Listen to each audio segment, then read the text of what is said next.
আসসালামু আলাইকুম।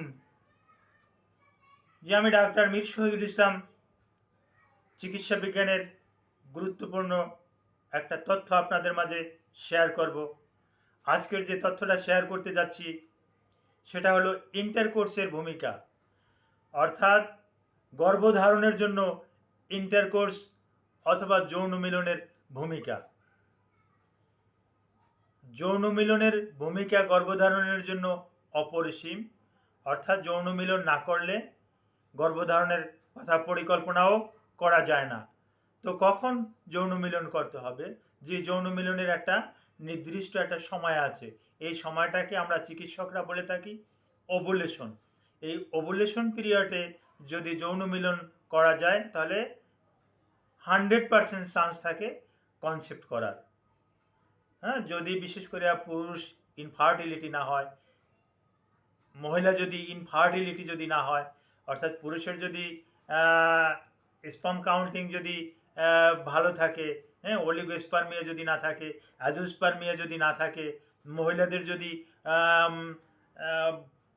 Polycystic ovarian syndrome, তারপর আসে ফ্যালোপিয়ান টিউবের যে বোলক আছে, এই সমস্ত যদি না থাকে, হ্যাঁ, যেটাকে আমরা ওই অপোরাইটিস বলে থাকি, হ্যাঁ, এই অপোরাইটিস যদি না থাকে, তাহলে এই সময় যদি, অর্থাৎ ওভুলেশনের সময় যদি স্বামী স্ত্রী যদি মেলামেশা করে, যৌন সঙ্গম করে, তাহলে 100% চান্স থাকে গর্ভধারণ করার। তাহলে ওভুলেশনটা আবার কখন হয় এটাও আপনাদেরকে জেনে রাখা ভালো। যেদিন মাসিক শুরু হয় ওই দিন থেকে শুরু করে মাসিকের 14তম দিন ওভুলেশনটা শুরু হয়।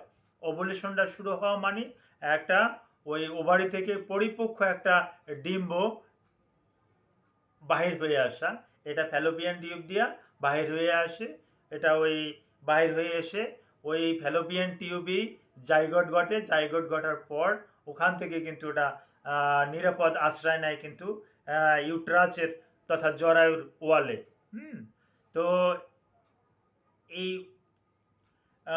একটা ওভাম বা একটা ডিম্বাণু, এটা কিন্তু ফ্যালোপিয়ান টিউব থেকে বাইর হয়ে, হ্যাঁ, এটা ওই ওভারি থেকে বাহির হয়ে ফ্যালোপিয়ান টিউব দিয়ে জরায়ুর পর্যন্ত আসার পরে, হ্যাঁ, আবার এটার আসার আগ পর্যন্ত এর কিন্তু আয়ুষ্কাল থাকে।